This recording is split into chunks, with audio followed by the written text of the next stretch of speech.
From the UK to the US to Canada, this is what the culture's been talking about. This is the Tiye Noelle Show.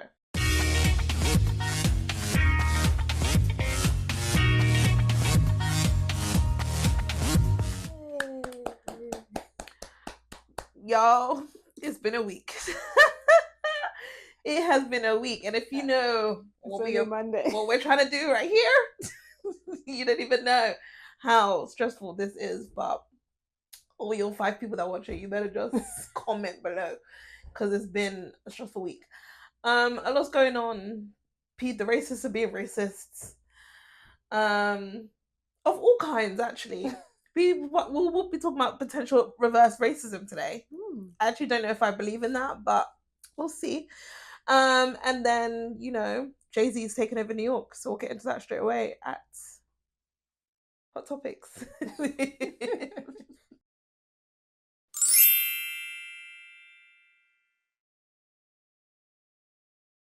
Okay, so Jay-Z is out and about in New York. So it is the 20th anniversary of Reasonable Doubt. I think 10 for the Blueprint and something else. And he basically did 3 nights in New York, sold out pretty much. And the first night, it actually opened with him, because you know the promos where they were picking out his hair for Father's Day. We spoke about that, like, what, not last week, the week before? This time, they opened the show with Beyonce shaving his afro. Oh. So he's now Jay-Z, low cuts, he's up with the deep waves. He's back to that Jay-Z. So she cuts his hair, and then she performs with him with the opening. Beautiful. Beyonce looks good. Everyone's like, oh, she looks like Miss Tina. That's her mom. Yeah. So who else she can look like? I think they were trying to be shady and said that she's getting old. But like I said a few weeks ago, that's what I like about Beyonce. I like Beyonce because she looks natural. Her natural teeth. Her face is not unfrozen. Her bum is, you don't say baby BBL, but people are also saying it's flat now. They said that she got it removed. Like, ain't nobody just out here removing their BBLs. Let's be real. She didn't have one. She had liposuction. The bum goes, she puts on weight, the bum comes back. This is Beyonce. It's the Beyonce we know, Beyonce we love. So she performed. Blue Ivy was playing on the piano. Oh. And I was just like, look at you looking like Beyonce when she was 18 / coming like Alicia Keys, playing on the piano. Very cute stuff. So that was night 1. Night 1, also Nas was there. And then night 2, they had a bunch of people. So when was Rihanna? So Rihanna was night 3. So that was on Sunday that just happened. So night 2, he brought out Pharrell and Eminem. Now, Eminem don't go nowhere. Well, Pharrell, we see him out here. He's always trying to act like he's, for the people and down for the fashions. Okay. But Eminem was outside and they performed. I thought that was a big deal because Eminem, when do we ever see Eminem? That's true. This just proved that Hove is who we think he is. He can bring the people out because the lineup for day 3, I feel so for the people that went for the specific days for the actual albums for Reasonable Doubt and for Blueprint. This was, I guess, like the miscellaneous day that basically was just pulling through his whole career. So on day 3, which was Sunday, he had Rihanna come, which out of retirement. Big deal. Ain't performed since the Super Bowl. And before that, God knows when. People were being shady. She didn't sound the best. Oh. But she also just had a baby. And Rihanna is not out here snapping back into shape. Yeah, snapping back into shape. She came here to perform, to support her people, to sing them songs. And that was it. Rocky was with the new baby in the crowd, looking all cute. So shout out to Rihanna. She looked good too. Beyonce obviously performed as well. Full-blown production. The thing was so funny when Beyonce performs is that the set changes, the dancers are different. Like, she's doing her own performance on his set. She's not coming down to his. No. She elevates. Beyonce elevates. Like, she had different, but dances everyone. Everyone's like, wow, okay, fine. So obviously she did like, what's it called again? Drunk in Love and stuff like that. The songs with him. But it was just so funny to me that she like literally just brings in her own thing, changes it up. Tiana Taylor performed as well. She stood in for Mary J. Blige for Hard Knock Life. Usher was performing with him. Who else came? The Clips, they were there, they performed with him. Jeezy came in, performed, and then JD also came and performed. Sunday was the best day. And if I could say, Jigger, if you're gonna do a day in, he's doing a show in London, he's going to Paris, he's going to LA. They want the Sunday show. I know it's meant to be the anniversary of Reasonable Doubt and all that kind of stuff, but I think they want the mix up of all the albums day. Mm-hmm. So please, Jay-Z, bring that. Also, where's the Toronto show? Did you just hear the cities you just mentioned? Yeah. London, Paris, New York, LA. Yeah. Am I just like delusional to think that like Toronto is like that girl? It's a cool city for sure. Toronto's that girl. But it's not a global hub like you just mentioned. All of those places have fashion weeks. Yeah, why does Toronto not have a fashion week? We're not there yet. Sorry. We need to do something about that. No, we need to actually do something about that because I don't understand how you're doing these major countries and Toronto's like Canada's not there and Toronto's not one of them. Like I would just make it make sense to me that there would be like Toronto.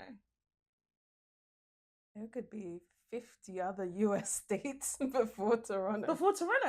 Atlanta. No. Well, yeah, okay, fine. I think he's doing an Atlanta show actually. Okay. But yeah, like I mean I hear it. Miami. But I'm like international. Yes, London, yes, Paris. Do I think now that I say out loud? Wrap it up. Yeah, now that I say out loud, I'm like, it doesn't really seem like it fits. Wrap it up. But I'm just like, come on, like Drake puts him out. We're somebody. Well, to be fair, he didn't really fuck with Drake. How it is now, but I don't know. I think you need to be here to fall in love with it. It's definitely on the come up, but it's not there yet. And apparently, since he's anti-Drake, oh my god, I wasn't even gonna talk about this. And Ken is not here, which really upsets me because I really wanted to talk about this. So, do you want to save it? No, because it's just I'm just gonna briefly touch on it. So, DJ Academics did a sit down with Charlamagne the God. Okay, who keeps giving this man airtime? Who keeps giving him DJ Academics? Yeah, honestly. And the thing about I go back and forth with DJ Academics. I can't even lie, but yeah. So they do a sit down because DJ Academics believes that Roc Nation is out to get him. When the whole Meg Thee Stallion thing came out, he was one of the bloggers that was really against her and like going back and forth with her with about her online because he's Team Tory. Okay, they got him into litigation, so he had to go and speak to the feds, and they were like asking him questions about like what he knows and all this kind of stuff. And apparently, when he was also in that conversation with them, they asked him the dissertation. What's the dissertation? The sit down with the feds. I literally just said the word. I can't even remember. The interrogation with the feds. They also asked him about Drake. They also asked him about this online gambling. I think it's called Stakes or whatever it is that Drake always promotes, right? So right now there's this whole lawsuit against them. This online gambling platform saying that they're doing these fraudulent things. Yeah, so what they're basically doing, basically like a money laundering scheme. But what they're doing is they're getting clippers to say like Aiden Ross is doing this and Drewski's doing this and DJ Academics is doing this. But then where the website that they're taking them to is not the official website, right. And then they're doing all of these like fraudulent bets, and then Drake saying he won $1 million by doing this thing, but really it's not. He didn't really win $1 million, right? So it's all this fraud scheme that apparently is happening. So Charlamagne, who is friends, he thought with DJ Academics, got some information about these three people that were basically snaking Academics. Lauren LaRosa came to him and said, "Oh, I heard this. Like, this is going through. Like, apparently they've been picking up these guys. These guys have been talking to the feds, and they're saying that they get directions from DJ Academics and Drake."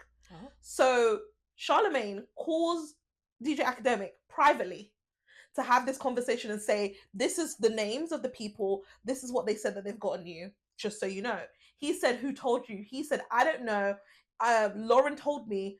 I'm gonna see what happens. I'm gonna get back to you. Like, I'm gonna find out more information, and I'm gonna get back to you. Let's say that was Friday. On Saturday, DJ Academics tells one of the people that he told him about was this guy called George, who is DJ Academic's right hand man. Okay. No one knows that he's his right hand man, but he's named called the Grand Wizard, which, by the way, some weird Australian white guy called the Grand Wizard. I don't like that. But he's like the number one clip farmer. Apparently, he's the one that does a lot of the clip farming thing. Very involved in potentially this lawsuit, right? And potentially also involved in the farming of Spotify listens for Drake. So all of this is like connected, all entwined and connected, and it's just looking messy and it's looking fraudulent, right? So Charlamagne didn't know how close he was, but he's saying these are the names. He had names, 3 names, 4 names, first name, last name. Yeah. And told DJ Academics. DJ Academics then goes to speak to this guy called George because he was on the name of the list of the people. George then goes on social media that same day, Saturday, and starts airing Charlamagne out. Starts talking, just basically being like, he's a rat, he's a snake, he works for Rock Nation. He you know when Jay-Z was doing the casino in New York and he put the bid in, or he was doing that, he was hit the bid in. Apparently, Charlamagne was part of the team of Rock Nation, so they had a Rock Nation bid, right? And then you can also invest your money and then be under Rock Nation under that bid. But he doesn't work for them, but he put money in for the bid, and he's basically saying that you are a hypocrite and you are a snake and you work for Rock Nation, you're in bed Rock Nation, and you didn't tell me because you were my friend. You told me because they thought that by you telling me, I was going to distance myself from these people and move weird and all this kind of weird stuff. He sounds so paranoid. It's a conspiracy. Like, he literally sounds like a conspiracy theorist that like Rock Nation is after them and they sent Charlamagne to like infiltrate him and tell him this play that he thinks benefits them, but it doesn't make sense to benefit them. Charlamagne basically was like, if I was working for them and they were coming for you, why would I tell you that they're coming for you? I mean, conspiracy theories are never wrong. He's going to be like, because that's the part of the That's what they want. Yeah, he's like, that's what they want, and they want me to move from them. And he said, I told you privately, so you can cut your grass. You don't have to do anything. You just need to start watching them, see what you've sent them, blah blah blah blah blah. Because when Charlamagne then went off on this George guy and started putting out all of this like receipts about him and the lawsuits and all this kind of stuff, then George is all like, oh, like, why is he coming for me? Like, blah, blah, blah, blah, hitting people that Charlamagne knows, say, like, tell him to stand down. If he knows all of this, did he tell Academics, his friend? Tell what? This is the information that he told him on the phone, privately. So it's like, I told you this stuff privately. I wasn't going to go on Breakfast Club and say anything. But now this guy's talking about me and saying that I'm a snake and I'm work for undercover and I'm a sellout and blah, blah, blah. And I work with Rock Nation and I'm controlled by Rock Nation. Then I'm going to tell the world what he does. Yeah. So he went on and did that. And now this guy, George, is saying, oh, big fish is coming after me and it's not fair and all this kind of stuff. So they did a sit-down conversation to rehash and go through this because they're big media moguls, and Charlamagne said, like, we've known each other for years and, like, I'm your friend. DJ Academics does not believe that he did this out of the kindness of his heart. But Charlamagne is basically saying it doesn't work in my favor if the person that you're saying is after you, I work with, and I'm telling you their stuff. Like, it wouldn't make any sense. But you can't be besties with the conspiracy theories. You can't, without it being like, you must kind of believe in the way that they like frame things. Well, it was very tricky words. Like the way that he says things, sometimes you're like, okay, I can see why you think that. Yeah. Because he thinks that Rock Nation is after him based on the Megan Thee Stallion things, and he thinks it's a personal vendetta and they're trying to tear him down. However, what he seems to not understand is you came after her first. Yeah. So yeah, they might be after you now, but they're after you because you came after their artist, and you were one of the main reasons why all the hate was coming, and why people don't believe her to this day. Yeah. They're not gonna. You're defending Tory, she's defending them. No, they're defending her. So that's why they came after you. And then you're also one of the same people that also wanted to talk about the conspiracy theories about all the things that JC, does or doesn't do for the community, and how black he is and how blah blah blah he is and all that kind of stuff. So at this point, they are after you, potentially. Yeah, they're retaliating. Yeah, but I think he thinks that because they're up here, He should be able to do whatever he wants, say whatever he wants, and they shouldn't be able to come and retaliate after him. However, they are doing what they're supposed to do if they are supporting the artists that they manage and protecting the artists that they manage. So he hates this Desiree woman, all the stuff. Anyway, it was a very good interview. I would watch it. I would watch it on Charlamagne's channel because actually it's longer, which means I don't know what. I'm still haven't looked to see what it's on DJ Academics. Yeah, edited what it happened out to collaboration. No, exactly. But he edited out something because it's less time. So it's like, what did you take out? And yeah, I just think that it was very much the teacher and the student. The student that feels like he knows everything, and someone that's basically saying you have a right to feel how you feel, but you're taking it personally when this is business. Right. They're coming after you because you're coming after their moneymaker and someone who they, have invested money in, and also who they feel like doesn't deserve this back and forth with you. However, you think that they're coming after you personally out of nowhere, when really you've been defaming this person's name and riding for Tory. Like, what did you expect? You have a big name, you have a big platform that you fought for, that you built. Kudos to you. But there are going to be consequences to what you say. And I don't think that makes him Jay-Z or Rock Nation or Desiree or whatever, these horrible people, when they're doing business. Yeah.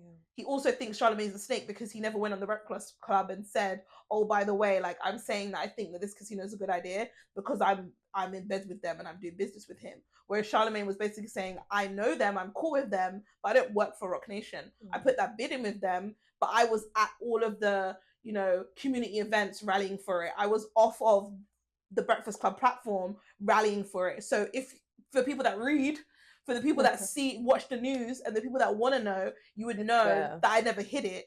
But at the same time, I'm not going to come onto a platform like the Breakfast Club and tell my business because you're not endorsing it on behalf of the when it's not even put through. He was like, if it went through, there would have been a press release to say that I'm involved, and I would have went on the Breakfast Club and said that I was involved. He was like, what businesses do you know that I'm involved in? He named like 2 of them, and he said, yeah, because I've actually done them, and they're products out right now that people can use or visit or listen to, right? That makes sense. But he's like, there's a lot of things that are in the pipeline that you have no idea about because it's not your business until it's through yet. It's not, and that's how you work. That's business.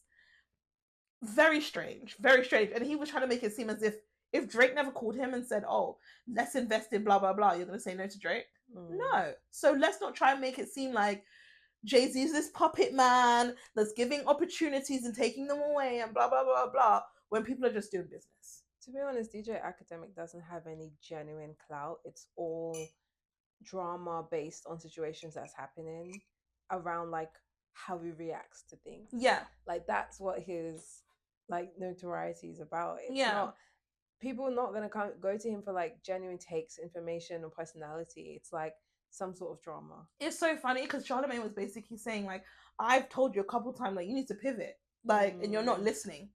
So do you? And he said he has no regrets of how he's moved ever.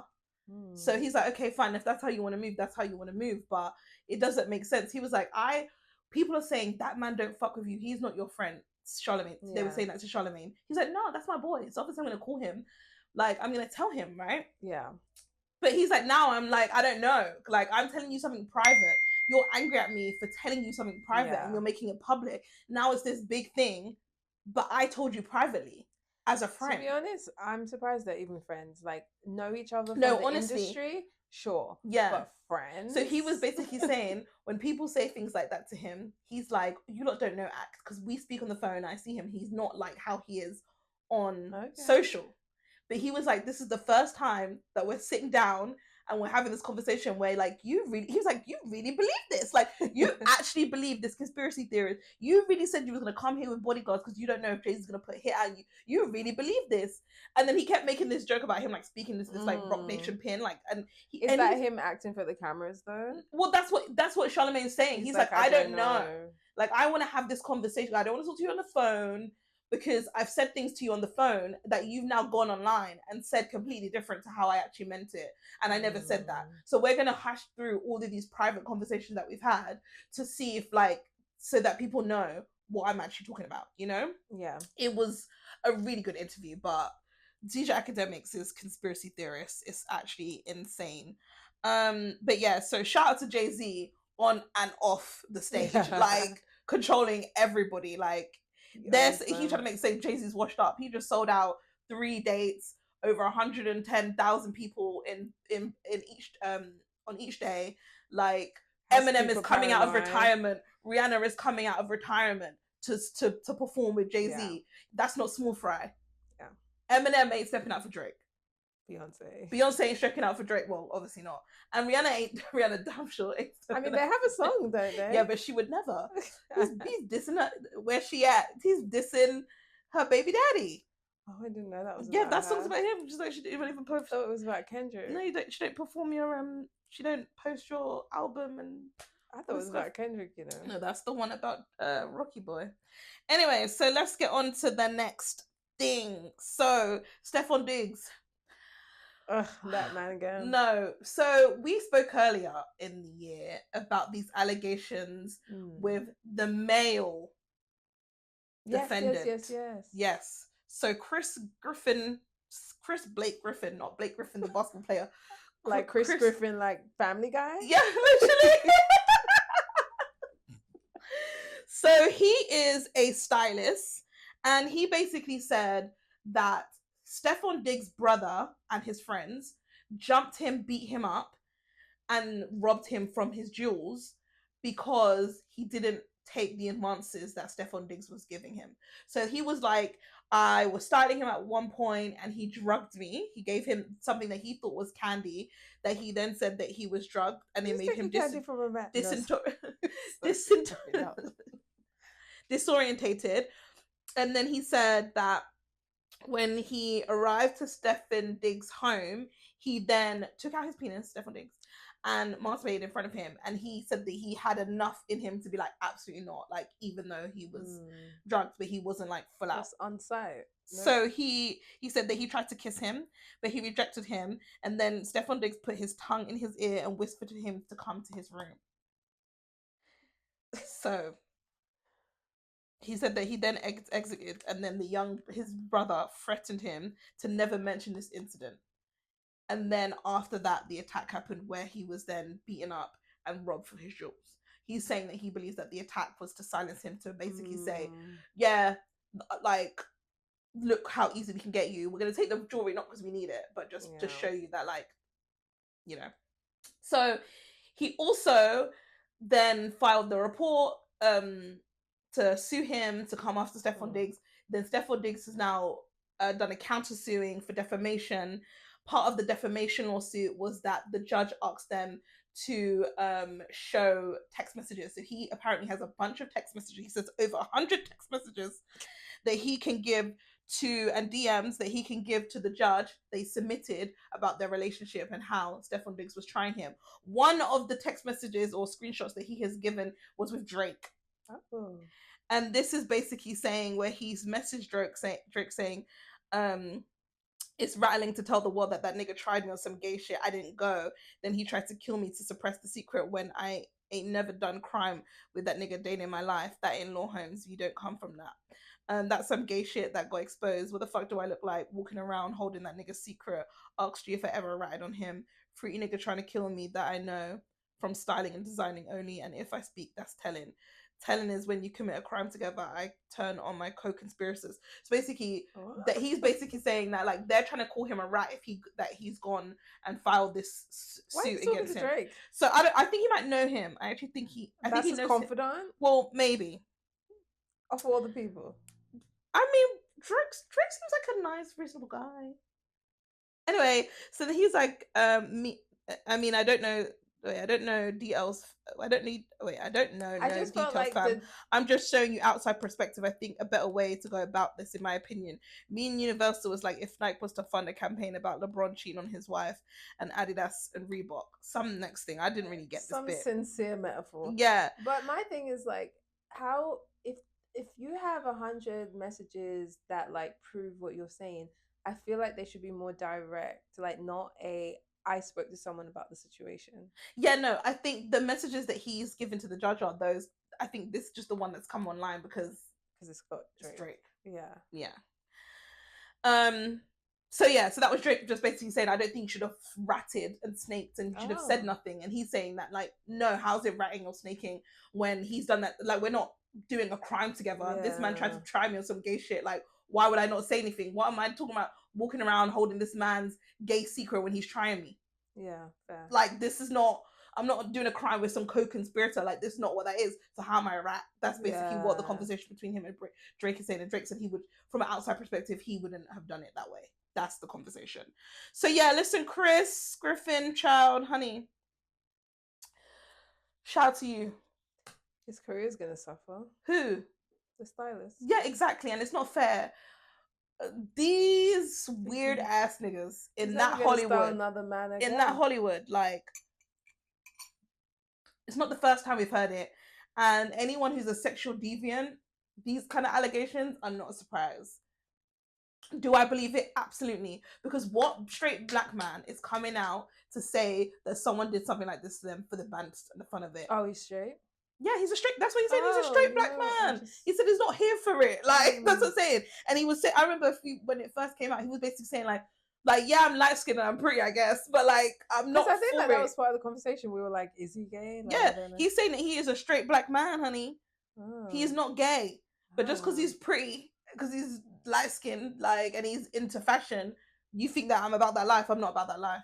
I'm a real nigga for real. That's what he's basically saying. So yeah, shout out to him. Apparently the lawsuit with his brother, they settled. Yeah. So for how much, I don't know. I hope it's enough for you to Chris, to live your best life. No trial documents, there's no transcripts.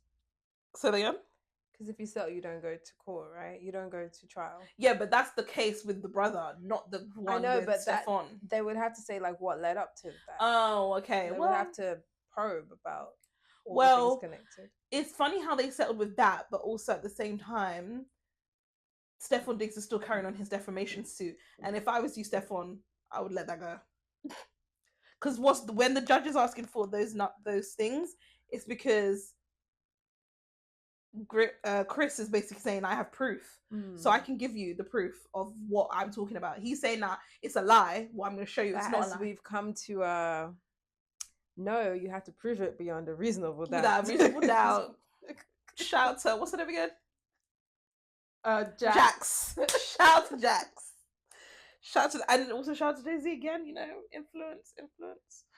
Anyway, so next is Boosie. Oh, Boosie has a lawsuit. Everybody's suing everybody. Yeah. Everybody's suing everybody. So there was a time when Boosie was arrested again a few months ago. I think this was last year. And he was saying that he was going to get a pardon from Trump. Do you remember that? I remember you saying, yeah. So apparently it didn't happen. He didn't get the pardon. But then he did get off, but he didn't get the pardon. Anyways, but apparently he gave $600,000 to these presidential political operatives, Jacob Well and Jack Berkman, who are aligned with Trump. And apparently they said he's going to pardon you. It's just going to cost you $600,000. And he paid it, and he paid his money. And the reports claim that he struck the deal and it fell through. They basically said that they have major pull inside Trump's inner circle. They were so confident they acted like they had the POTUS on speed dial. Things allegedly turned on New Year's Day. Was that where Boosie's gone? Or a donation? Well, this is the thing. Yeah. So this is the thing. So Boosie's attorney received that Trump had already signed the pardon, but the White House hasn't made the announcement. That was on New Year's Day. But come to find out, the pardon never surfaced. Now, Boosie is trying to recoup $300,000, pointing to a clause in their contract that requires a 50% refund if the pardon isn't delivered. So there's a contract. So I'm just like, how isn't this illegal? This is like bribery. And I think that we've been saying for a long time that Trump is corrupt. But if Boosie's paying $600,000 for a pardon, imagine what Israel's paying. Imagine what Dubai. I mean, they tried to give them a plane, Nikki but guess paid for all her of the, visa. what is all of these people paying for? But And this what is they're not getting the away first with. time there's been evidence of his corruption. No, it's not. But the thing about it is, it's like, what's so scary about this? Well, I mean, what's so scary about this is that it's not just him doing it, it's the people around him that are also benefiting from these wicked ways. But we say that, but like everybody knows that his whole son and daughter is now like billionaires almost, based on being able to do all of this stuff. And this is what they're getting away with. Yeah. And plus, he has plausible deniability. Yeah, of course. He's like, I don't know what these people do. Like, they're just scamming, blah, blah, blah.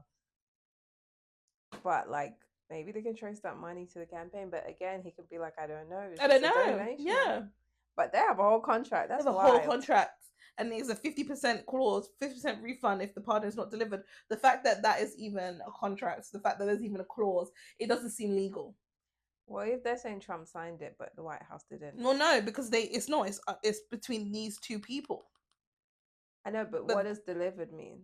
Like, because if they're like, oh, Trump has signed it, and that's what your contract says, I need Trump to sign the pardon.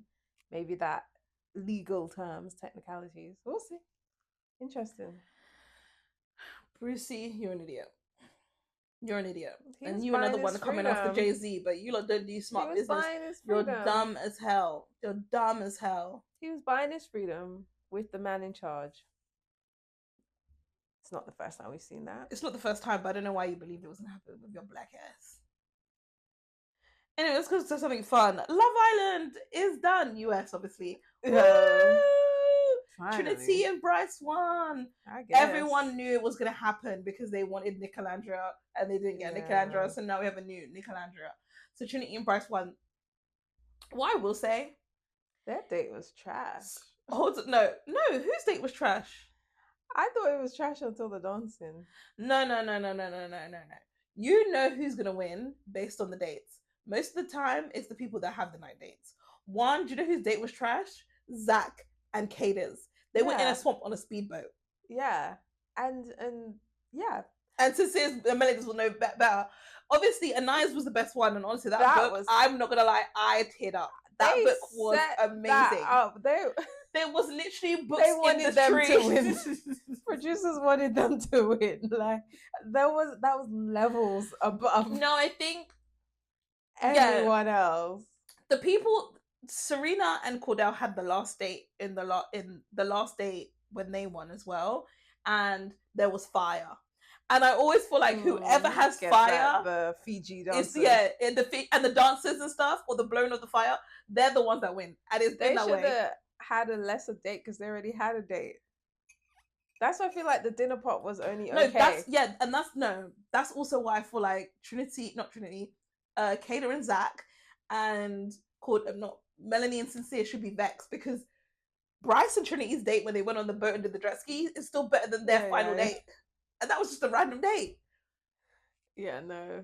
This was the most produced season I've ever seen. It was so insane. Yeah. Someone's like, they didn't even get to read the letters. At the end, when all these celebrities are saying for words, it was kind of like, oh my God, like, they know about there's Kalani. Like, it was cute. You could have played that in After Sun. Yeah, it wasn't necessary, to be honest. I would have preferred them to do the letters, but I guess they had already done it with those people when they did the letters already. So they've kind of already done that.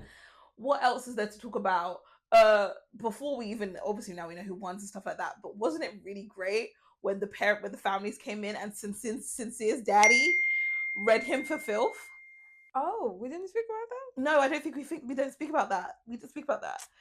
That was so great. It just looks like he's saving space for the family. Because he looks like he got a bit of Sincere in him for some reason with the metaphors. That's a stepdad. That's not his brother. But yeah, even still, I feel like his dad basically was like, you know, you can even set a table if you moved like this. You can even set at my table with moving like this. Then he said all the things that needed to be said, but I just feel like this is Sincere. An ex-girlfriend of Sincere's came out, who looked like Melody, by the way, and said this is how he moves. So I just feel like this is how he moves. They just have never seen it. and they just think he's that sweet little boy that they raised. Like, it's like when the son dies on the streets with gang violence, the mums are like, he was such a beautiful boy. He went to church. He was to church when he was 5. Like, you don't know, but he's been like a menace in these streets for the last 25 years, Barbara. That is basically Sincere. Like, they think he's some sweet boy and with all the hair. and waves through it, and he's like, yeah, which is what he's done all season with everyone. Nods. The 2 times I ever saw genuine emotion from that man, when Casey left and when his mom and little brother appeared on that screen. Yeah, it's true. It's true. After all you put that girl through, I've never seen you feel like that. Yeah. Sleeping in the bed like a king. He's because he never slept. Did he ever sleep outside? He never slept outside ever. After moving that, he was in bed sleeping. And she went outside with the owl. She went outside with the owl. Oh my god, Melanie, please. Anyway, so Anaya was second in the car. Did they rock paper scissors for the massage? If you don't, get your actually, when we're thinking about this, like, obviously we know Sincere is insincere and he's not a good guy. He's a but kid. Actually, no, he is a kid. And when her mum was he's like, a king. When he's the prize. He truly believes that. I think it's teenagers because that grew up on Andrew Tate. I think these are the COVID teenagers that grew up on the podcast. Yeah, he's a mess. He is a mess. And when her mum said, like, or his sister was like, he's gonna hold you back, that's truly what it is. She's gonna spend her life earning that man. Anyway, so yeah, Anaya and Carl was second. I think that was fair. Yeah, that was fair. Melanie and Sincere were third. They should have never made it, but okay. And then Kada and Zach were fourth. People really like Melanie. Because they see the dumb ourselves in Melanie. Well, she's a grower, right? Initially, she came in a bit hot, but like, she's genuine. She put her heart out there. She spent most time in tears. Like, I get why people like Melanie. Kada divides people a little bit more, and people don't like Zach. So I can see why they came fourth. Yeah, I just wish they were just not in it at all. They should just have been top 4 at all, because I genuinely feel like they think.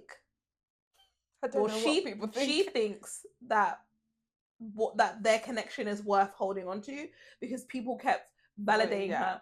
Her friends were validating her. The public were validating her because she never was in the bottom 3. But don't you feel like that is some part of the problem too? Is like the public's choices, and what they're reaffirming, and the types of behaviors. Because remember, we're now dealing with like a younger Gen Z who leans more conservative, who slut shames, who like is very much about like my man. This is a season like no one explored. Everyone was very much married from week 1. These are the values that Gen Z has. It's scary to see it play out in like the dating sphere. Well, what was surprising is while the final was happening, Sincere's mum was on TikTok Live. Not on TikTok Live. Or Instagram Live, one of the lives. Who turned it on for her? No, TikTok Live. And the family was saying some very wild stuff. On Anglais? On everybody chat. So, first of all, the mum was talking about Ariana Madix and basically explaining the law of Ariana. And she was like, yeah, so they just turned her into a sex symbol and then said, fuck her. Wait, what? Exactly. So she's like, oh yeah, her she said husband, but that wasn't husband. She's like, her boyfriend cheated on her with her best friend, and then, you know, America fell in love with her and made her a sex symbol. But yeah, fuck her. Why fuck Ariana? What did Ariana do? Sincere's mom? Yes, Sincere's mom. To be honest, when she was like, oh, like he likes Melanie because she reminds him of me, I was like that. I was already side-eyeing her. Yeah. But in my mind, I'm just like, very strange. So then, Sincere's cousin in the background says that Anaya and Carl's relationship reminds him of Shrek. So then he said that Anaya reminds him of Prince, because they kept saying, I don't know why they keep calling him a prince, but she reminds me of Fiona. Fiona was clingy. I don't remember Fiona being clingy in Shrek. So I was like, what? 1, 2, 3, or 4. Literally. What? So people are like, oh, he called Anaya, said Anaya reminds him of Shrek. That's not what he said. He's basically saying that she was like Fiona, and it's like they're saying princess, but like it's not giving princess, it's more giving Shrek. like she's giving Fiona because she was needy. And I was like, Fiona was never needy in Shrek. So I don't know what his point was, but he's slow. Who like said that? His cousin. You know what's so funny? Because I think a lot of imagery was in my head trying to mirror like Princess Tiana. Yeah. Because even her little green dress. It also reminded me of... Well, how did you get there? Brandy Cinderella. Yeah, because it's the black man, the black girl with the Asian-y type of guy. So cute. And I was like, they're definitely playing in our faces with this production. 100%. But I'm like... But he tried it with Shrek. Yeah. Tried it. And then... a lot about the way no, honey, there's more. So then she's going around and introducing the family to people alive. She gets to his uncles, and then the uncle was all like, yeah, the hideaway, you should have tapped that about Melanie. Oh. Yeah. You know what? So weird. When everyone was like, there's 4 black women. I said there's 2 black women. A biracial and a Latina. What do they identify? Because you're here calling claims. I know black. Literally, because I don't remember Melanie. I don't know if she would call herself black. She was kept very quiet. Yeah, of course. She didn't even affirm it with a exactly. Come to say, the final thing that we're going to bring up is the fact that when the family were doing the whole little speech at the end and people were popping up and stuff, Trinity's sister was on there being like, bitch, I can't wait for you to roll. And they said, you can tell they go as hell. Someone said that in the background. Wow. About Trini. I mean, we could be like, she's ghetto as hell. But I know we're not trying to slander. It sounded very slandery when it was said. So Sincere's family is just as insincere as he is. Because we literally fell in love with the dad, thinking, "Oh my god, they got some sense. They're gonna come." Nobody fell in love with the dad. I did, but no, the mum a mess, the cousins a mess, all of them a mess. Sincere, you are exactly. Your family is exactly who you are, and I hope that Melanie watches these clips and sees how they were talking about her, how they were talking about Anaya, your best friend, how they were talking about Trinity, your best friend, and you should not want to be a part of that family at all. Oh, but she does. I don't know. What do you mean? I actually don't know. Again, I will say this, okay? I think she was so drained and, all that kind of stuff, right? And you can see the light come out of her and all that kind of stuff. I kind of feel like, and maybe this is me giving her too much grace, yeah? I think she decided to stay and enjoy it for the moment, because where else am I going to go? I'm here. So let me just enjoy it. But I feel like when she goes outside and she leaves and she goes back home, I think she's going to be done with him. I don't think it's going to last long. She said that she's a person that she doesn't like to think about the what ifs. So she has to go through something and then make her mind up. Yeah. So she's going to go through the relationship and give it its full go. Yeah. Because she doesn't want to think about this was me. I think that's what this is. Right? I think she's going to go out. Yeah. She's going to read all of the comments. She's going to see some of these clips. She's going to watch back some things. And she's going to be like, nah. No, but this is the thing. I think I was saying this to someone else the other day, that they're taught to think of Love Island as a unique environment that doesn't apply to the real world. Yeah. They're taught to think of the hideaway as a test. Yeah. No matter what happens, like as long as he comes back or whatever, like it's a unique experience. You are supposed to go and connect with others. You are supposed to do this thing.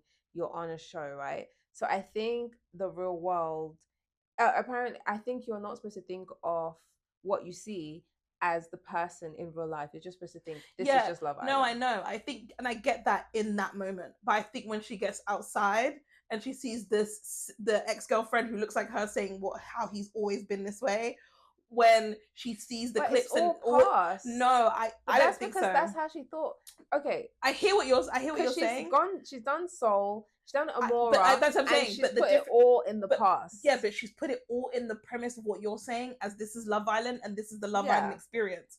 When she then goes outside and sees that actually this is how he moves, this is what his family's like, this is how people are talking about her, I actually think that she's gonna be like, He's been there love bombing. But the difference is you're love bombing me in like this in a room that I can't leave you. When she was eating it up. Yeah, she was eating it up. She had no choice. I see you as a mother of my kids because you have changed me. Yes, this experiment has changed me. So therefore, nothing beyond that moment matters anymore, because he's saying I'm a whole new person. Yeah, and it's easy to do that and to be like yes about it when we are in this space together. And if I argue with you, you're laying right next to me. No, but when she goes back to Philadelphia or wherever, and they go and have their time apart, I don't know if he's gonna have that level of his claws in her that way. She can only judge him based on stuff going forward, because she has been convinced that he has turned a new page.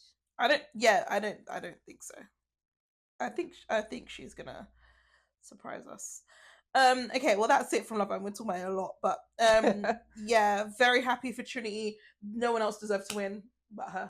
No one deserved to win. No one else deserves to win. She was always gonna win, like socially, right? She has her 1 million plus followers. She's gonna get all the deals.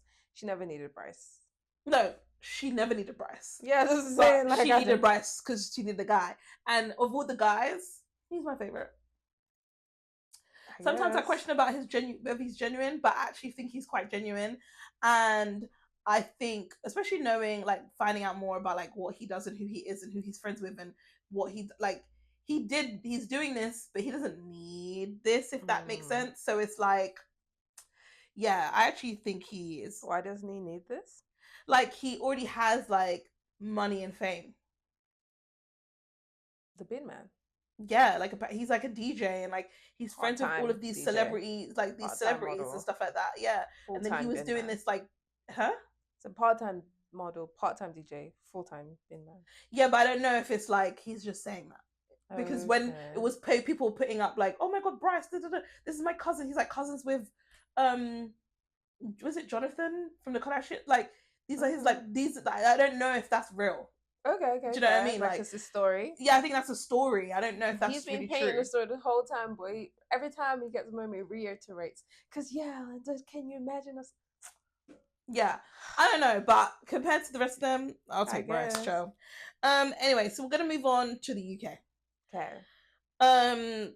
So people are coming at Victoria Beckham because when Bellingham scored and David Beckham jumped up and everyone's celebrating, everyone's screaming and all that kind of stuff, she was just sitting there like this. Posh Spice. Because she's posh fucking Spice.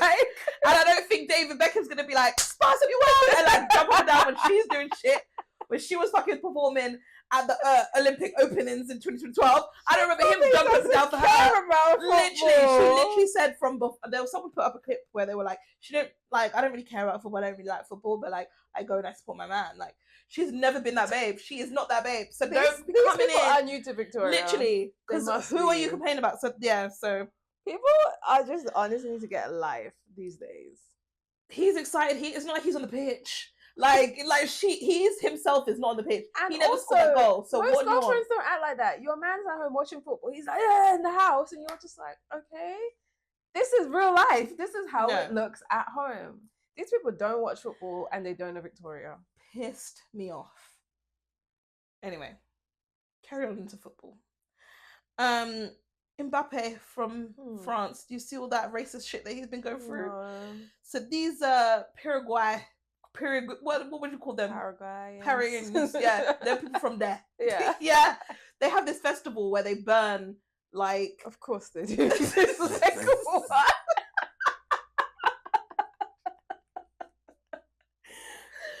They have this festival, and part of this festival is they fucking build these bodies out of straws and burn them, and they put a paper on saying Mbappé after they lost, obviously because he scored that goal. Mind you, the way that they were playing, beating him down, kicking him up, pushing him, all this kind of stuff. He faced so much racism. He was laughing at them, and he scored anyway. You guys got kicked out. Nah. Yeah. Do you know what I mean? Now they're hating on this man. So in this festival, they're here burning up his body, or burning up a body that's meant to represent him, as making it as this some joke because part of the festival and they always do it. Racist as fuck. So that's not even the worst of it, because the worst of it is that a senator, Celeste Sendora, Sendoria, basically said, let me read this tweet out because honestly, disgusting. Colonized Cameroonian pretending hard to be a French, resent, newly rich, arrogant, and ugly. Because, sorry, Mbappé ain't ugly, but okay. He was nervous and scared to death the whole match, like his entire team. They couldn't even score a goal. They won by a fluke. The only thing many of us demanded of Abaronji is not that he had slapped him open handed after the match ended, and that's despite not being a soccer fan. This is what she initially said. A person in power. This is a person in power, right? Pretending to be French, as if people had a choice that their country literally got colonized. What? They were colonized. He even said colonized Cameroonian. Anyway. Crazy. So then, at the end of the match, he doesn't shake hands with one of the players because why would I? When you've been abusing me, all of this match, right? So he denies the handshake, and then celebrates in the guy's face, the goalkeeper's face. So she says, Bruto, which is the guy, I guess, didn't even Bruto, which is a slur word, didn't even learn to write. Instead of mother's milk, he sucked on a coconut. And the most educated thing he heard were chimpanzees. You should have shown him. Where did she put this? You should have shown on Twitter. You should have shown him the finger. Orlando Gill, the guy that he didn't shake. I do it in the Senate and nothing happens. Do you know what's so crazy? The people in their bubbles. You must be so far in your bubble, and everyone around you thinks this is okay, that you actually, in your right mind, thought, I can say this without. Oh, but she can't, because like I said, this is their people. They're here burning his body. Yes. At the festival. But this is a global platform. This is given Argentina. But what are they going to do? They can't do that. Anyway.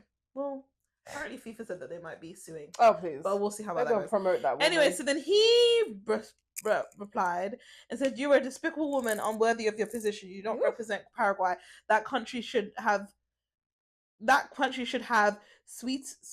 sweated passion and honor throughout the competition. Through your recklessness and your brazen racism, the entire world has already forgotten the journey and the historical efforts that your players have accomplished during this World Cup, making ways for an incompetent woman who gives the worst possible image of her country. I will never allow people like her the freedom to spread their hate and racism across the world." That's what he put. Why do we always have to go high? We always have to go high. I just have to point out, this is the woman that, look at this ugly woman, and she has the cheek to call him ugly. Look at her face. Anyway, she then, because nothing even happened after the I show speed thing. Yeah, they just said that they were gonna sue, but nothing's actually happened. So then she said, "You better watch how you're talking, because I can sue the same way that I sued." What was his name? What would she sue for? Please, I don't even know. Hold on, let me pull up this tweet. For all the things you said, you're talking about. She said, I'll tell him to be careful. We already put Ronaldinho in prison for corruption. Don't underestimate. I will take you to court. So apparently, Ronaldinho was traveling on a fake passport, which didn't end up being real. But she had him in prison for a couple of weeks, basically. I think based on this corruption, racism again. So she's basically saying that she will sue, and don't underestimate. I can take you to court and I can do all of these things. Look how I did your mans. I mean, so many things in that was crazy. She shouldn't even be allowed to have that position. They should make her step down, but they won't, because I feel like this is obviously okay. I'm too tired to be tired. No, honestly. I'm too tired to be tired. Next. Shout out to Mbappé. I mean, it doesn't get any better than this, because we're going to move on to something else. Michael Ward. No. You know what? You knew. You called it. I called it. I called it. You called it. So he celebrates legal victory by being cleared from sexual assault, and he took his ass to church crying and all, surrounded by his friends and family.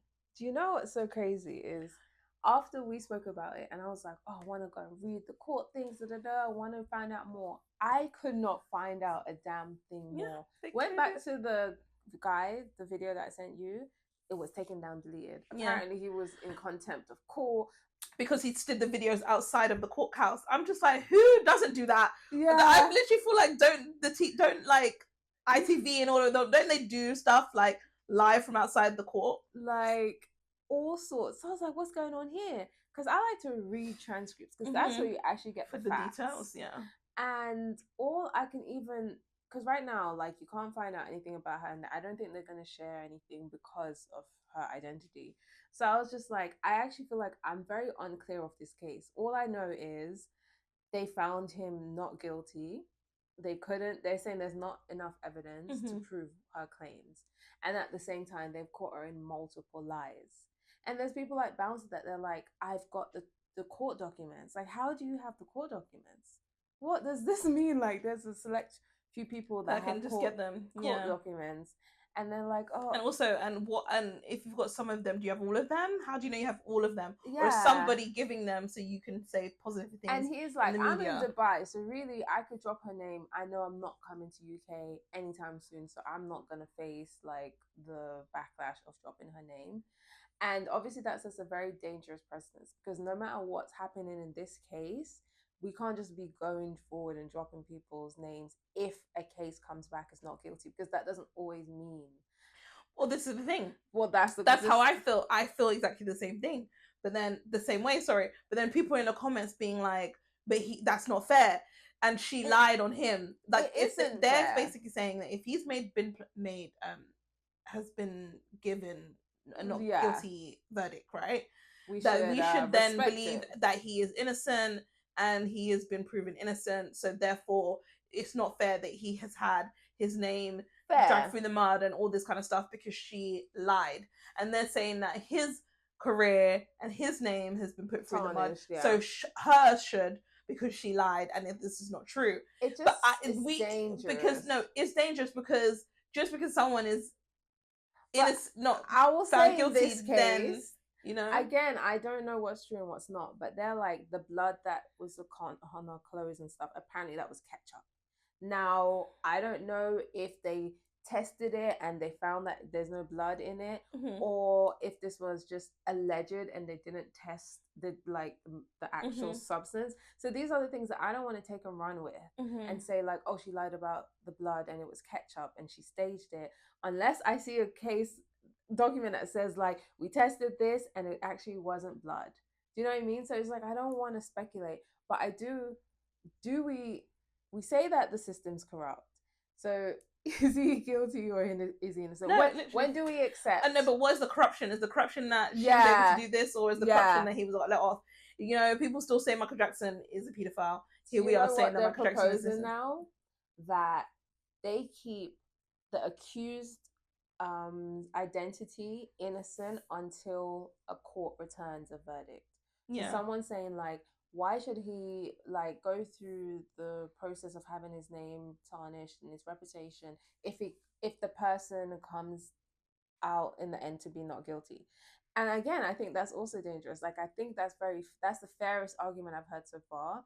But then I think in a case like this, for example, that took 3 years to even like return a result, if somebody is actually a rapist, they've had 3 years opportunity to do it to somebody else. They have an opportunity to do something to someone else, but they also have opportunity to tamper with evidence, like speak to witnesses and do all this kind of stuff, because no one is aware that they are under this investigation. Like, for the times when that person is a predator, that gives them a lot of protection, and it doesn't give people the information to arm themselves. So I was just like, it is a really bad situation, but again, we should just move forward as like, the majority of people are not lying.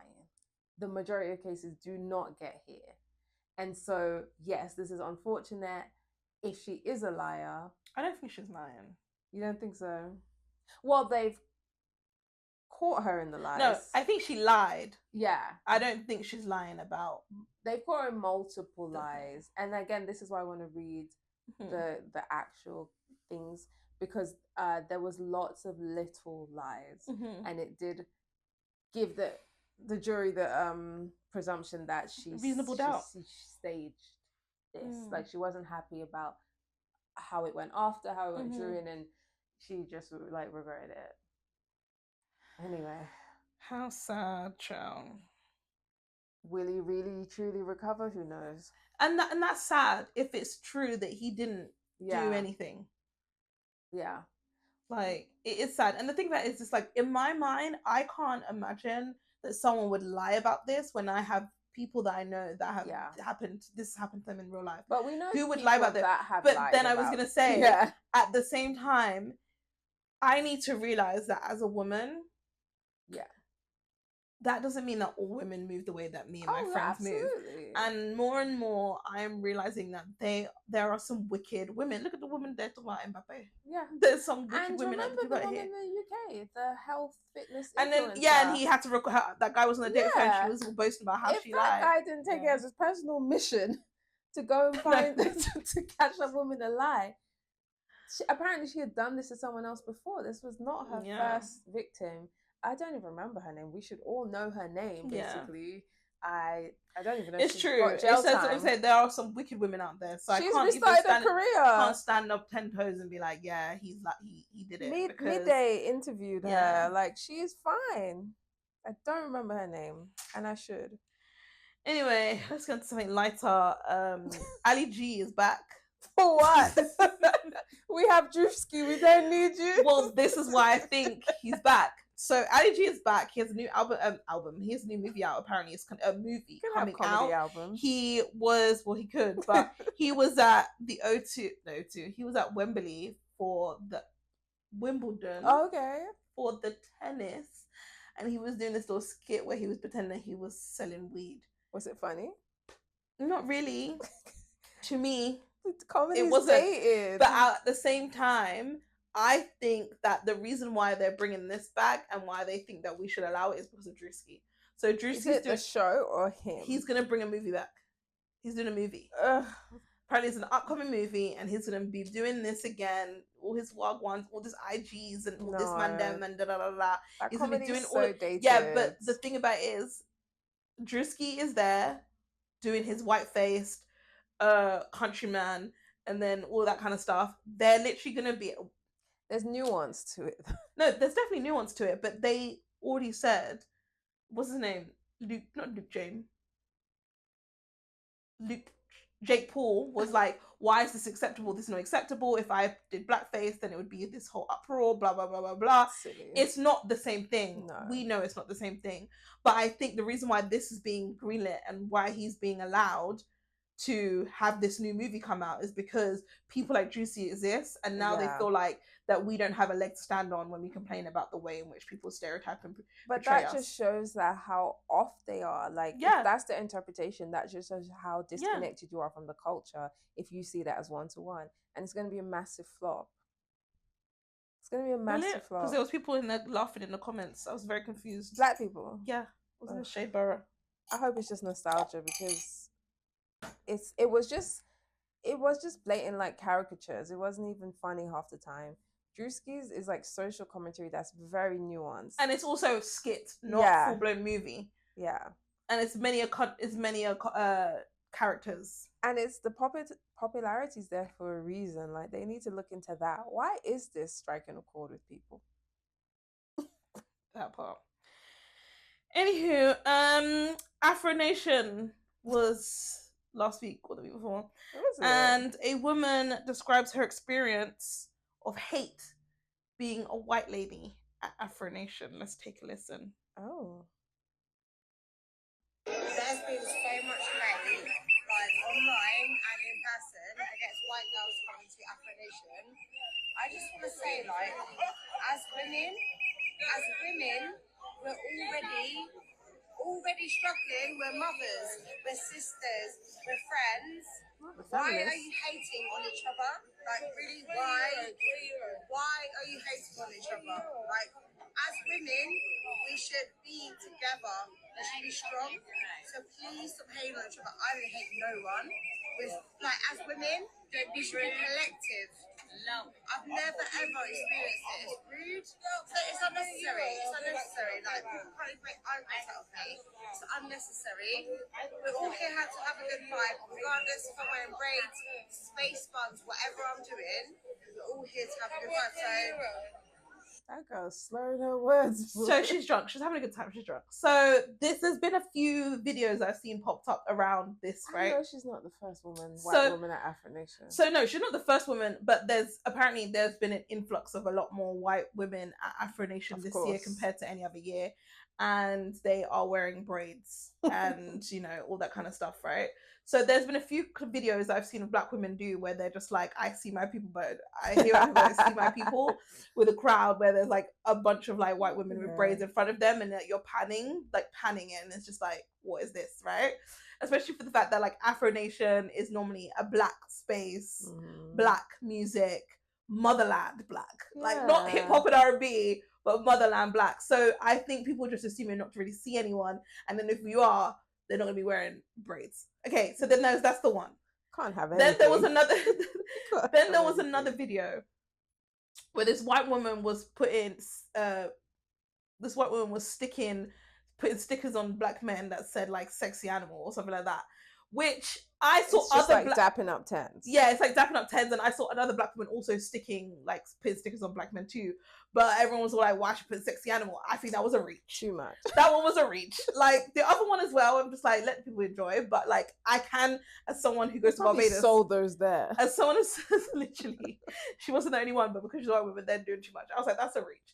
But I do understand the point of going to black spaces and sometimes expecting to just enjoy the black space.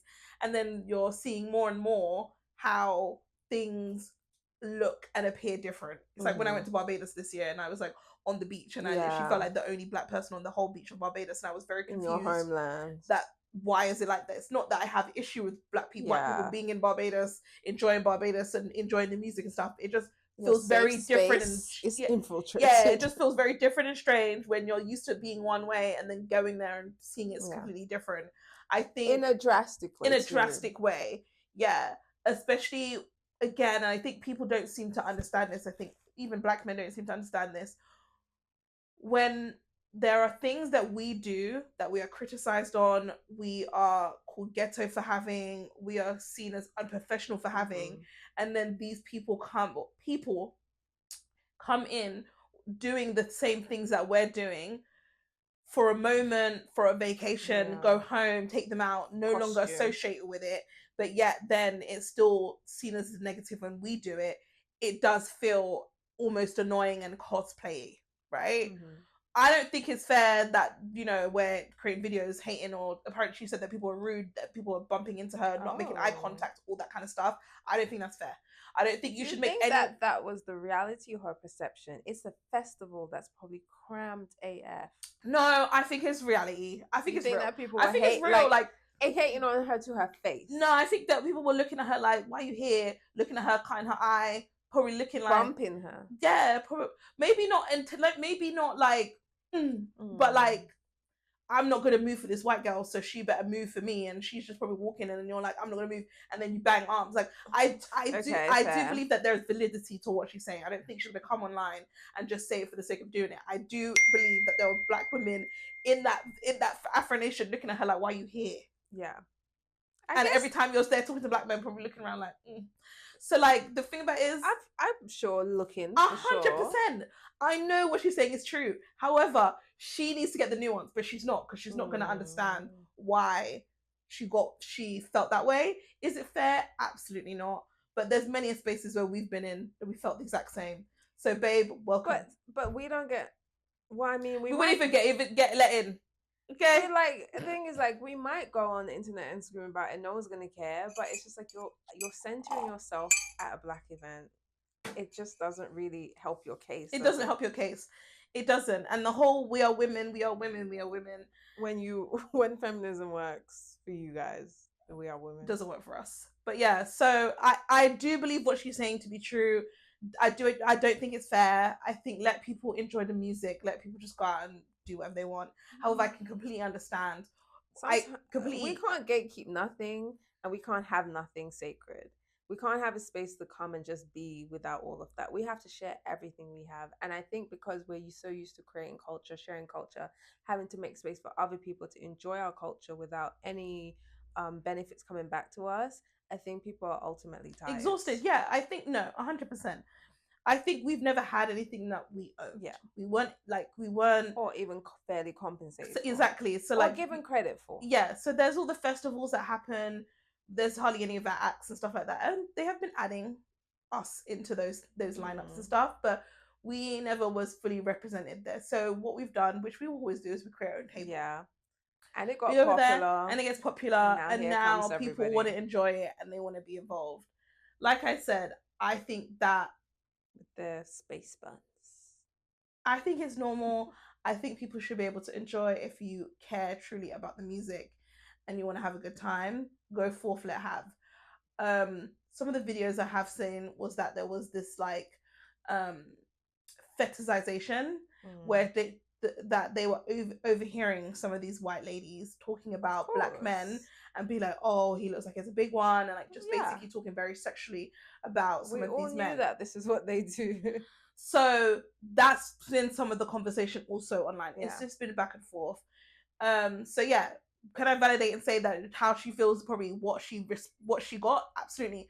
But I think that there's more to the picture as to why she's getting the looks and things. You might be there, babe, you know, because you love the music and you're having a good time and you want to be, you know, around and having a, you know, peaceful time and enjoy and mix and mingle and like no ill intent. 100% that is you. But there are many women that look like you that are in those spaces acted a certain way that we have been aware of, and that's why we move sometimes the way that we move. Yeah. But yeah, so there was also a cute couple that were like in their 50s and said that they've done Afro Nation for the second time, and they showed like a TikTok video of like how they do Afro Nation in their 40s and 50s.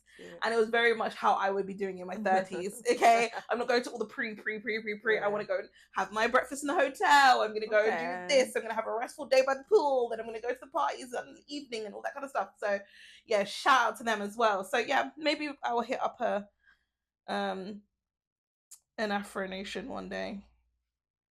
So in Canada, real quick, I want to hear this story. This story. Do you remember we were talking about Flow 97? Yeah. And the Patricia J girl is the one that ended up getting the position with this guy called Spanx, and everyone was talking about how she wasn't for the black community and all of this kind of stuff. So there's been some back and forth. It seems like resolutions have happened. Zoe from the Relentless said straight like, I'm not apologizing, we're not apologizing. Apparently the person that called them YNs in the comments wasn't her white husband, because that's what they were like, who the fuck do you think you are? I hate all of that internet, man. Yeah, but you know, all of this seems to resolve, so everything got a bit quiet. However, this old man has come online who claims to be her grandfather, Patricia J, and says that she is accused of defrauding him out of 500k by basically placing a second mortgage on his home, and now his house is going into foreclosure. Sorry, one more time. Who's accusing who? Patricia J's grandfather is accusing her of defrauding them by basically putting a second mortgage out on their home and then taking 500k in cash from them. So we're going to just listen. How does he know how to use the internet? Huh? How does he know how to use the internet? This Frank Singh. Patricia Jagannath has ripped off her grandfather and her grandmother. She had a fake mortgage done on their home, a hard money loan at 15% interest of $383,000. The house is in foreclosure right now. Also, she took about $150,000 out of my sister's account and my brother's bank account, and charged of the credit card another $65,000. In all, it's over $650,000. Patricia now has a cafe and owns a condominium and walk around with Gucci bag, and she has a radio program that she's a talk host. So if you get this video, please post it. Someone call her and tell her to pay her grandfather house loan back because the house is in foreclosure. The man is about to go on the street. Thank you. Patricia, you are my granddaughter. I trust you so much. Why did you do this to me? I need some details here. Like, how are people ripping off their immediate, like, family in one, but like people will rip off their own family? Like, yes, they don't. That doesn't go away. Do you know what I'm saying? Yeah, like, but she's doing it from grandparents, and so also the brother. I think the brother and sister that she's talking about. So I think this is the uncle. The grandparents, brothers and sisters, like great uncle, right? He's young, so that's why he's bringing it. He's not that young, but this is why he's bringing it. The thing. So the grandparents, he's very old. He looks like he's about to collapse any day now. The actual granddad at the end. You would do this to people that you think have no control, will never find out because one, they're gonna pass, or you think that like you'll be able to cover it and then you don't.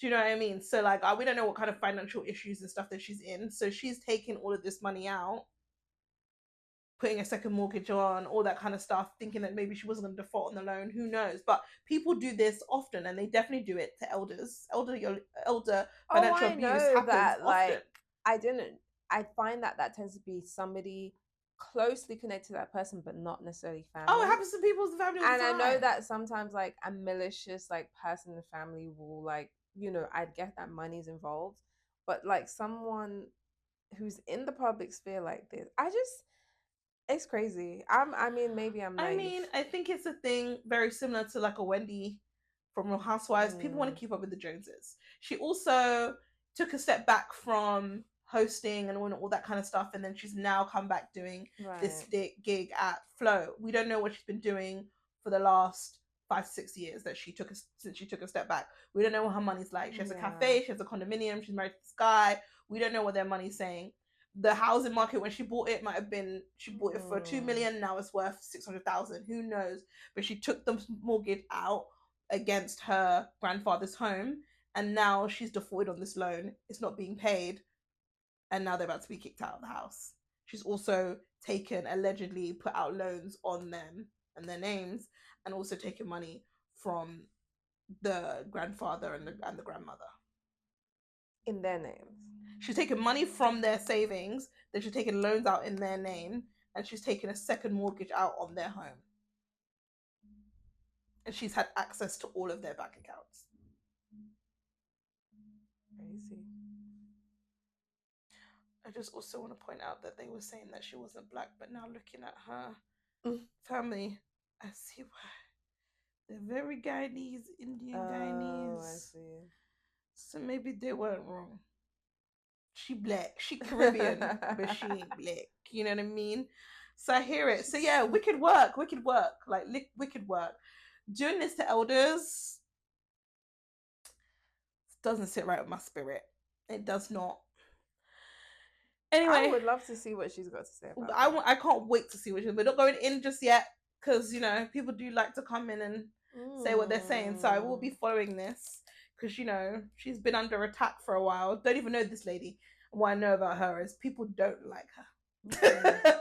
And I want to know if it's because she's the common denominator or if people are just, you know, jumping on the bandwagon of not liking her. But at the end of the day, it's not sitting right with me that you're moving funny with your grandparents. And why would they come on the internet to say this about you? I just don't... Like, obviously people lie. Don't get me wrong. But can't see no elderly man propping up a camera and saying, oh, please go out and get this word out. Yeah. Saying that someone stole from them if they didn't. I just hope it's not somebody else and she's getting the blame, or like, I know something's going on. Yeah, it could be someone else and she's getting the blame. I know something's I can tell a story. I can tell a story in my own family. I remember there was a point... The scammer. No. I can tell a story. When my grandma was in early signs of dementia, she was saying that my cousin was stealing from her. And my mom believed it at one point, and then they had to go down there and try and sort it out. And to this day, they don't talk, not based on that, but that was the start of the issues why they don't talk right now, this day. And it was obviously my grandma was there folding up money into tissue and putting money this place and blah blah blah, and not remembering that she bought things and saying that my cousin's stealing stuff, and it's like, no, my cousin put it back, she didn't need it, and all this kind of stuff, right? So we don't know if granddad is in this chair looking 2 steps from the, not just being able to track all the maybe things that's happening, maybe it could just be that someone is saying something and it's not really aligning based on the fact that he's old. That could also be a thing. But then it could also 100% be what this is. You have your granddaughter, who is the oldest, who seems to be the most successful and the most reasonable. You put her in charge of your finances because you're getting older, and she does things like put a mortgage onto a second mortgage on your home. People do that because they need to get into the property ladder, and it makes sense. If you have this, it makes sense. However, when things don't happen and it goes funny and the money gets funny, you might then, I don't know, not pay the mortgage. Now they're potentially just being foreclosed. They might then become homeless. You distance yourself because you have to worry about all the other things, and then you have shame. Like, all of these things can happen. Yeah, fair. I can't see, like I said, these elderly people come in, popping up a camera to talk about it. I guess I heard it as scamming, but maybe it's like a financial situation that it is definitely, but it's still scamming. Like, because it wasn't your money to take, so in it was the technical still a scam. terms. But like, I guess maliciously trying to scam. It could definitely be malicious. Okay. It's malicious when you didn't pay it back, because if any house is getting foreclosed, it should be your house before it's ever their house.